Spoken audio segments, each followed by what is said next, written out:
आसिम वकार MIM के राष्ट्रीय प्रवक्ता हैं, दीपक रंजन समाजवादी पार्टी के प्रवक्ता, अनिल दुबे राष्ट्रीय लोकदल से हैं, मनोज राजन त्रिपाठी उत्तर प्रदेश के राजनीतिक मामलों के वरिष्ठ पत्रकार हैं, संजीव श्रीवास्तव दिल्ली से हमें ज्वाइन कर रहे हैं, फॉरेन मामलों के एक्सपर्ट हैं, और वीरेंद्र सिंह जी हमारे स्टेट हेड। आप सभी का स्वागत और धन्यवाद। राकेश त्रिपाठी जी, विपक्ष का कहना है कि अभी भी सवालों का जवाब नहीं मिला है, ट्रंप की भूमिका पर सवाल अभी भी कायम है।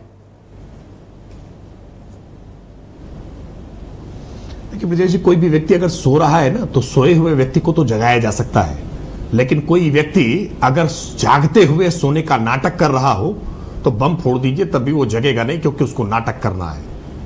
वास्तविक सवाल होते हैं, उन सवालों के जवाब होते हैं, और मुझे लगता है कि कोई भी सामान्य समझदारी का व्यक्ति भी होगा तो औसत बुद्धि का व्यक्ति भी आज प्रधानमंत्री जी के भाषण के बाद इस बात में कहीं कोई सवाल नहीं बचेगा। स्पष्ट तौर पर प्रधानमंत्री जी ने कहा कि दुनिया के किसी नेता ने उसके कहने से यह शांति की प्रक्रिया नहीं हुई है, ये युद्ध को रोका नहीं गया है। अब दुनिया के किसी नेता से परे है क्या डोनाल्ड ट्रंप? मुझे बड़ा आश्चर्य होता है कि विपक्ष इस तरह के सवाल उठाता भी कैसे है, और यह सवाल तो पहले भी नहीं उठना चाहिए था।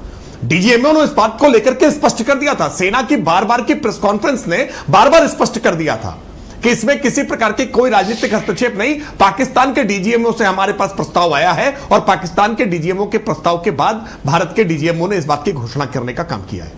उसके बावजूद बार बार यह सवाल उठाया जा रहा है, और यह सवाल केवल पाकिस्तान की स्ट्रेटजी के तहत उठाया जा रहा है, पाकिस्तान के अफवाह तंत्र के द्वारा उठाया गया, और उसको भारत के भीतर कुछ लोग हैं जो लगातार आगे लेकर के जाने का काम कर रहे थे। ओके, देश की संसद में भारत की सेना की विजय गाथा पर चर्चा होनी चाहिए, लेकिन दुर्भाग्य यह है कि भारत के भीतर भारत का विपक्ष भारत की सेना की कमजोरी पर चर्चा करना चाहता है, भारत की सेना को कमजोर दिखाना चाहता है। त्रिपाठी जी, क्या डोनाल्ड ट्रंप भी पाकिस्तान के अफवाह तंत्र का शिकार हैं, जो एक दो बार नहीं, कितनी बार 29 बार। हाँ, त्रिपाठी जी बता रहे हैं, मनोज राजन जी हैं 29 बार बता रहे हैं, 29 टाइम्स।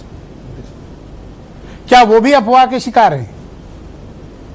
देखिए दुबे जी, नहीं, देखिए किसी भी व्यक्ति की इच्छा होती है कि सारी बातों का श्रेय हम स्वयं ले लें। डोनाल्ड ट्रंप ने इस तरह के कई सारे दावे अलग अलग समय पर अलग अलग मुल्कों के संदर्भ में किए हैं, केवल भारत पाकिस्तान के संदर्भ में नहीं, अलग अलग कई मुल्कों के संदर्भ में इस तरह के कई दावे किए हैं, और वो दावों से पलटते भी रहे हैं। भारत पाकिस्तान के संदर्भ में भी अपनी कही गई बात को तीसरे दिन उन्होंने पलट दिया था कि नहीं, मेरा इसमें कोई योगदान नहीं था। मुझे लगता है कि डोनाल्ड ट्रंप की बात पर ज्यादा भरोसा, लेकिन भारत की सेना की तरफ से जारी किए गए आधिकारिक वक्तव्य पर भरोसा नहीं, भारत के एक सवाल और है जिसका जवाब दिए गए बयान पर भरोसा नहीं, जिसका संतोषजनक जवाब नहीं आया, नहीं सकता वो से एक संतोषजनक जवाब और नहीं आया। सिर्फ पाकिस्तान के डीजीएमओ ने रिक्वेस्ट कर ली इंडियन डीजीएमओ से, और वार रोक दी गई। देखिए एक बात स्पष्ट है ब्रजेश जी, भारत की सेना को जो लक्ष्य सौंपा था देश के प्रधानमंत्री जी ने, देश की पॉलिटिकल लीडरशिप ने, देश की सरकार ने, कि इन आतंक के अड्डों को ध्वस्त करो।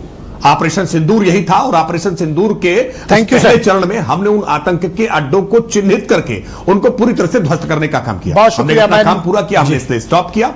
बहुत शुक्रिया आपका। मैं नितिन